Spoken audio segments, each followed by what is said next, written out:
Bora lá, galera, mais um vídeo aqui do nosso canal e vamos falar da vitória do Galo, né? Venceu o Corinthians por 2-0, 2 gols do Paulinho, né? Dando uma vantagem muito boa para a equipe mineira, né? Que agora pode perder por 1-0 na Neoquímica Arena, que mesmo assim consegue a classificação para as quartas de finais da Copa do Brasil. Resultado muito bom e dá muita tranquilidade ao time do Eduardo Cudê, que embala a terceira vitória consecutiva, 2 no Brasileirão e mais uma vitória pela Copa do Brasil, né? O Vanderlei Luxemburgo segue sem vitória no Corinthians, né? E o torcedor já não aguenta mais ver o time do Corinthians nessa situação, galera. E vamos acompanhar mais o Linha de Passe falando tudo sobre esse jogo. Vou deixar o link na descrição, galera. Crécio, direitos autorais e ESPN do Grupo Disney. A falta de resultado, as repetidas declarações do Cudê, eu lembro dele ter dito, vai chegar uma hora que o goleiro adversário vai deixar de ser o melhor jogador em campo. Não é possível, né? Porque o Atlético jogava e não conseguia vencer.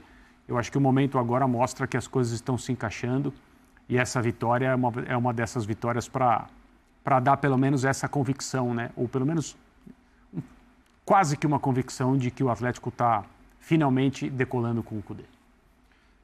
Eu acho assim, só a entrevista do Vanderlei, de fato, Paulo, assim, é um negócio... Porque para mim ele até começa bem. Quando ele começa a falar da estratégia, da ideia que ele tinha, eu acho que tem certos momentos que você tem que mesmo fazer aquilo que ele fez contra o São Paulo, que é admitir o seu momento, admitir as suas fraquezas, as suas fragilidades. E no jogo de hoje, convenhamos, por ser o Atlético do outro lado, fora de casa, você podia até usar esse argumento tranquilamente. Acho que, para mim, ele até começa bem a entrevista, quando ele começa a dizer, olha, porque o Corinthians se defendeu bem no primeiro tempo, o Atlético não criou grandes chances no primeiro tempo. Bateu mais de fora. Exatamente. Ele podia ter dito isso na entrevista. Então, ele podia ter dito isso. A gente forçou o Atlético a bater de fora. Então, ele tinha um caminho ali. Acho até que a justificativa eu fiz as mudanças, o gol sai na sequência, não deu nem para constatar o efeito das minhas mudanças, também era um caminho, mas aí, de repente, ele perde completamente a compostura, como já tinha acontecido na entrevista do último jogo, depois de uma pergunta especificamente, ele parte para o ataque, ele sai daquele tom que ele pretende ter, me parece, desde que ele assumiu o Corinthians, ele está com um tom diferente daquele que a gente sempre via o Vanderlei adotar nas últimas passagens por grandes clubes. Ele estava tentando um tom diferente, mas assim, basta um fiapinho de pólvora assim que ele já explode. E aí começa a sair para a porrada em perguntas absolutas. Ele pode falar, olha, eu não usei o Pedro, o Adson por isso, por aquilo, porque eu achava que... Como ele até disse depois, eu tinha outras opções, eu optei por essas outras opções de jogadores de beirada, por isso eu não usei o Adson nesse jogo, usei no último. Quer dizer, tinha espaço para responder as coisas de outra maneira, mas eu acho que isso, de alguma maneira, demonstra também uma certa tensão, um certo desequilíbrio por parte dele, o que evidentemente também não ajuda, né? Ele não é o responsável por tudo que o Corinthians está vivendo, claro. Óbvio que não é, né? Óbvio. Olha o que o Corinthians fez antes do Vanderlei chegar. Então, é óbvio que ele não é o responsável, mas ele estar nessa condição, né, para responder as perguntas e para pensar no que fazer para tirar o Corinthians desse buraco, não parece a melhor condição possível. E tem uma situação que eu sempre tenho tido muito cuidado, que é a questão de tempo de trabalho. E quando você fala o tempo de trabalho e o contexto que ele pega, eu tenho tido muito esse cuidado porque eu fui um dos caras que mais critiquei a escolha. E continuo achando que ele não fez nada que o credencia a chegar no Corinthians hoje, em 2023, em maio. Isso eu continuo achando. Só que também a gente tem que ser muito claro que a gente precisa dar um tempo para ver se os planos, os treinamentos, essas ideias vão acontecer. E a gente está falando de um momento do calendário também que você recupera e joga. Basicamente é isso, e conversa com os jogadores. Agora, o que me pega um pouco é... Ele fala do jogo em poucos momentos. Ele fala de futebol em poucos momentos. Ele insiste muito na ideia de...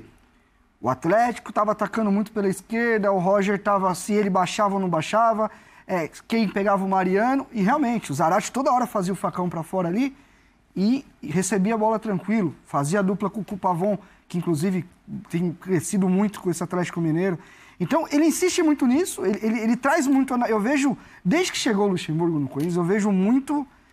Alguém de vocês falou isso aqui que eu estava assistindo, acho que foi o Calçade. Ele sendo mais que treinador, diretor de futebol, ele está trazendo tudo para ele. as escolhas de tirar os jogadores. Foi o Calçade, sim. Então, de trazer, é tudo eu, não sei o quê. E às vezes até essas alfinetadas nada mais é de trazer a narrativa para ele de novo.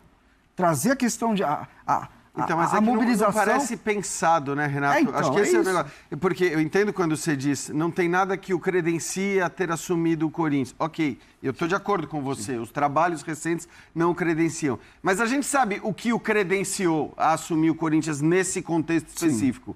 Sim. O tamanho dele, a facilidade com que ele, teoricamente, tem para lidar com certas figuras, né? Isso vai desde a torcida, como a gente já viu, como o jogador maior, quer dizer, deixar o Yuri Alberto no banco, talvez um técnico menos renomado, menos conhecido não pudesse fazer. Então, é claro que todo o tal credenciamento para ele assumir tinha a ver tudo com a figura, com a postura e partindo do pressuposto que ele vai ter tranquilidade e discernimento para fazer essas coisas de uma maneira calma. Algo que ele absolutamente não demonstra quando dá uma entrevista assim, né?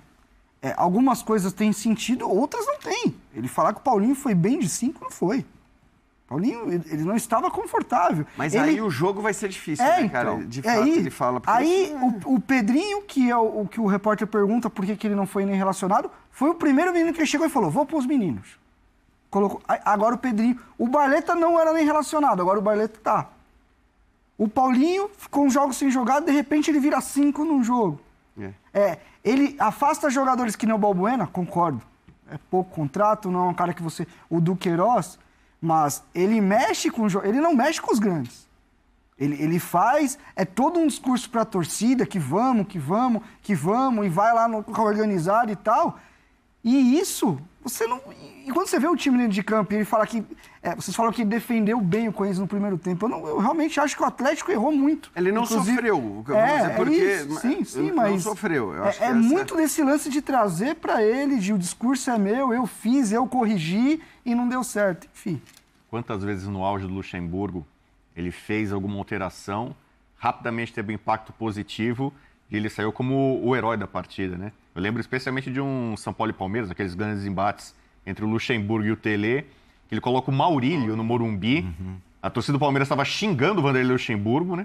Que ele sai xingando a torcida depois. E burro xingando. Ele coloca o Maurílio faz o gol, é um escanteio, uma bola rebatida, mas ele faz o gol. E ele sai para a torcida do Palmeiras, né? Aqui o burro, tal, né? Mas muitas vezes as pessoas falavam com elogios ao Luxemburgo que alterações dele rapidamente tinham um impacto positivo. Hoje ele desmerece o outro lado, né? Ou, quer dizer, eu fiz a alteração e logo saiu o gol contra, né? Como, olha, dei azar ali e tal, né? Não deu para sentir. No caso foi azar mesmo, porque não deu nem tempo de encaixar. Não foi consequência da mudança. Acho que isso é justo que se diga, né? Tem uma pergunta que foi feita para ele que eu acho que talvez ele não tenha entendido, que é a questão de que as jogadas do gol saíram pelo lado direito do ataque do Galo, culminaram no lado direito da defesa do Corinthians. Ele disse que não se preocupa com o fim, que olha o início.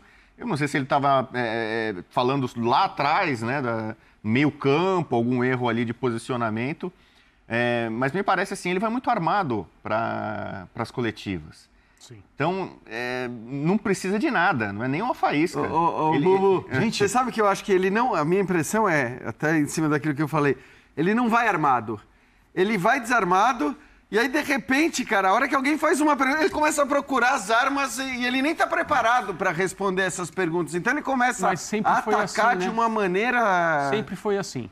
Essa é uma característica dele. Responder muito pouco, só tratar dos assuntos que ele considera necessários. Ele é um desses treinadores que acham que o jogo continua na entrevista coletiva, seja para passar recados externos ou até, às vezes, internos, né? E as coisas mudaram, né? A relação entre técnicos e jogadores também mudou muito. Mas ele continua. Esse é um hábito dele, sempre foi assim, até nos bons momentos. Outra pergunta que eu faria que foi feita passa pelo Adson. Para mim, é a grande ausência nesse time do Corinthians. O Adson, para mim, teria bola, pelo momento do Corinthians, de vários jogadores que não estão bem, de várias pelas posições. características, se você está ali fechado e precisa de um pingo de velocidade para sair num contra-ataque, quem é um condutor de bola, né? Mudança de direção... O Adson deu um pouquinho de luz para o Corinthians na reta final do jogo do Clássico do fim de semana, por exemplo, né? Sendo que no jogo do Morumbi contra o São Paulo ele fez 2 gols. né? Então o Adson é um cara que tem aquela fumaça, velocidade, algum espaço. Se você vai jogar fechadinho para puxar um contra-ataque, para tentar alguma coisa diferente. E o Wesley que tinha que fazer isso hoje, o Wesley só marcou. Só marcou. É porque realmente não teve bola pra ele. Eu acho que o Adson acabaria acontecendo a mesma coisa. Ele fez uma jogada no primeiro tempo, que ele consegue se livrar de dois jogadores quase sobre a risca, e aí ele rola pra trás com força, mas a bola não chega. Acho que o Roger Guedes estava pedindo a bola, mas a bola nem chega pra ele. Eu concordo com você. O Adson, desses jogadores de velocidade, é o mais testado, é o com mais qualidade, mas eu acho que num jogo de hoje ele se limitaria a aprender. Então, Mas que respondesse isso. É isso. Hoje meu homem de velocidade mais marcou do que atacou. O Wesley é um cara mais forte fisicamente que o outro. Sabe? Não, mas tá assim, tudo a pergunta bem. pra ele foi assim, por que você não utilizou as 5 substituições? Por que não? Basicamente foi isso, né? É uma coisa, basicamente essa última, que eu não quis. Essa última, e agora para reverter, perdeu por 2-0, o que fazer no jogo de volta? Ué, é proibido reverter 2-0? Quantas vezes o Corinthians venceu por 2 gols de diferença na arena? Gente... É tudo muito vazio, por que não fala, sabe? Aquela... realmente eu vou pensar numa outra estratégia, o jogo vai ter de ser bem diferente do que foi hoje. Não é uma conversa. Né? Engraçado que não assim, é uma conversa. A gente já simulou várias respostas, mesmo sem ter todos os elementos. Galera, Luxemburgo é isso aí, né? Um técnico, na minha opinião, ultrapassado, multicampeão, mas está ultrapassado, o tempo passou, né? O último trabalho dele foi em 2021, você vê quanto tempo que ele ficou fora de trabalho, né? Em um grande clube, né? Em grande clube deve ter há muito tempo, deve ser o que ele trabalhou, o último grande clube foi o que ele trabalhou no Sport, né? Eu lembro dele no Sport, teve uma passagem pequena no Vasco também, Palmeiras também, né? Que deu a passagem para o Abel Ferreira, né? Mas o Vanderlei Luxemburgo, né? Você vê que ele estava estressado pelos resultados, o resultado não vem. Ele não esperava que ia chegar no Corinthians e ia ser assim, entendeu? Até o momento ele não conseguiu nenhuma vitória. E se o Corinthians não embalar, uma coisa é certa, não embalar, o Luxemburgo não dura até junho, não passa de junho. Essa é a verdade, não passa de junho. Se permanecer assim, desse jeito, vão ter que fazer troca de comando, porque senão o Corinthians vai pro buraco. Se continuar só assim, só nesse perde aí, não vai dar certo. Entendeu? Era mais fácil ter mantido o Fernando Lázaro. Não sei por qual motivo tiraram, porque o torcedor pediu, mas o time do Corinthians não estava tão ruim assim como está agora. O Corinthians está na sua pior fase. O Fernando Lázaro, perdeu porque perdeu um jogo. Pô, normal, quer que o cara ganhe todos os jogos? Preconceito porque é o primeiro trabalho dele como técnico efetivo, né? Tem que ter paciência, não é assim também que funciona futebol. Futebol tem outro time do outro lado que está disposto também a ganhar e treinou também da mesma forma. Então a derrota vai acontecer uma hora ou outra, mas da forma que o Corinthians tem perdido aí, tá demais, né? E agora vamos ver, né? O próximo jogo do Corinthians é Flamengo, né? O Flamengo, na minha opinião, tá melhor do que o Corinthians, né? O Corinthians, na minha opinião, tá num momento muito ruim, tá na zona de rebaixamento, precisa vencer para poder sair dessa situação. E já o time do Atlético Mineiro, numa situação bem confortável, o Kudê conseguiu embalar a sequência de vitórias, que agora dá mais tranquilidade ao trabalho dele na frente da equipe do Atlético Mineiro.